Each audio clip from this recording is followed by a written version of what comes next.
জোড়া দেওয়ার পরে যদি এই তো দেখেন গলে গেছে বা ফিউশন ফেল বা এখানে লেখা আছে এআরসি টেস্ট রিকমেন্ডেশন, তাহলে অবশ্যই আপনারা এআরসি টেস্ট করে নেবেন। এটা কিভাবে করে আমি আপনাকে দেখাচ্ছি। অ্যাট ফার্স্ট আমার কোরগুলো কেটে নিতে হবে। দুই পাশে আমরা কোড দিয়ে আমরা ঢাকনাটা নামাবো না, হ্যাঁ, ঢাকনা নামালে কিন্তু অটো কাজ করবে।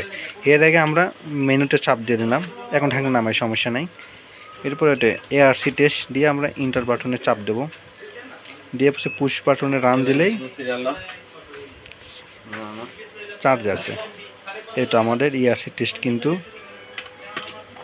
হয়ে যাবে। তারা আমাদের হয় না, ঠিক আছে। এরপরে আপনার ইন্টারফেস করব। এখন তো মেশিনটা আমার, এখন আমি এটা ব্যাকও দিতে পারবো, রিসেটও দিতে পারবো। এখন আমরা এটা জোড়া দেওয়ার জন্য রেডি। এখন আমি জোড়া দেব। ফাইনালি যখন আমি জোড়া দেব, জোড়াটা একটু দেখব যে হ্যাঁ আসলে কাজটা 100% হচ্ছে কি না। এই তো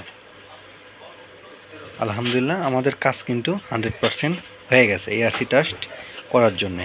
এখানে যদি আবার যদি সমস্যা থাকতো তাহলে আমাদের এখানে নিশ্চয়ই লেখা আসতো এআরসি টেস্ট রিকমেন্ডেশন এবং প্লাস এখানে আমাদের ফিউশন ফেলটা লেখা আসতো। হ্যাঁ, এখন মেশিনটা টোটালি জোড়া হয়ে গেছে।